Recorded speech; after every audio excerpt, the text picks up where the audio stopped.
Hi hello namaste welcome back to our channel హౌస్ వైఫీస్. Today recipe వచ్చేసి సౌత్ ఇండియన్ స్పెషల్ చక్కెర పొంగలి. మన సౌత్లో ఎన్ని రకాల స్వీట్ ఐటమ్స్ ఉన్నా ఈ చక్కెర పొంగలికి ఉన్న క్రేజ్ వేరే లెవెల్ అనమాట.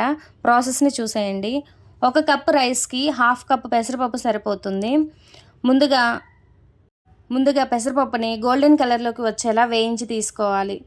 ముందుగా తీసుకున్న 1 కప్పు రైస్ని, వేయించి తీసుకున్న పెసరపప్పుని నీట్గా వాష్ చేసిన తర్వాత ప్రెషర్ కుక్కర్లో చేస్తున్నాను. ఇలా అయితే నిమిషాల్లో రెడీ చేసేయచ్చు.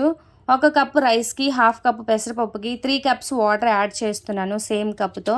తర్వాత ప్రెషర్ కుక్కర్కి మూత పెట్టుకొని స్టవ్ ఆన్ చేసిన తర్వాత స్టవ్ మీద ప్రెషర్ కుక్కర్ని పెట్టేసి 4 విజిల్స్ వచ్చే వరకు ఉడికించి తీసుకోవాలి.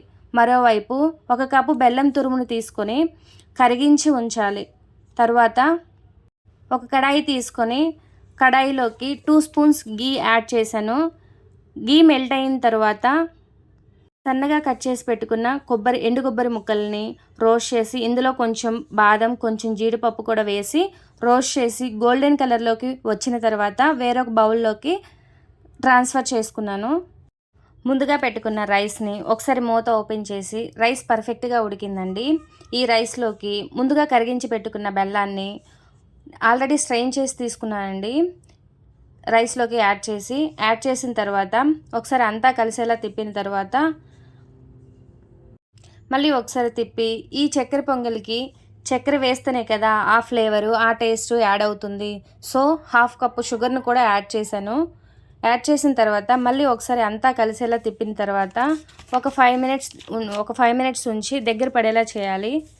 తర్వాత ముందుగా రోస్ట్ చేసి పెట్టుకున్న డ్రై ఫ్రూట్స్ని, కొంచెం 1 స్పూన్ యాలకుల పౌడర్ని యాడ్ చేశాను. 2 స్పూన్స్ గీ కూడా యాడ్ చేశానండి ఫ్లేవర్ కోసం. సో ఇంతే, చాలా సింపుల్ అండి. ముందుగా ఈ వీడియోని ఎవరైతే ఫస్ట్ టైం చూస్తున్నారో లైక్ చేసి సబ్స్క్రైబ్ చేయండి. చాలా ఈజీ ప్రాసెస్ అండి. ఒకసారి మీరు కూడా ఇలా ట్రై చేసి కామెంట్ సెక్షన్లో కామెంట్ చేయండి. సో ఇంకా మన ఛానల్ని ఎవరైతే లైక్ చేయలేదో లైక్ చేసి సబ్స్క్రైబ్ చేయండి. అంతే, టెంపుల్ స్టైల్ చక్కెర పొంగలి అండ్ మన సౌత్ ఇండియన్ స్పెషల్ చక్కెర పొంగలి రెడీ అయింది. ఆహా, ఎంత బాగుందో అండి. ఒకసారి నోట్లో వేసుకుంటే ఉంది ఆ ఫ్లేవర్కి నోరంతా బాంబ్ బ్లాస్టే.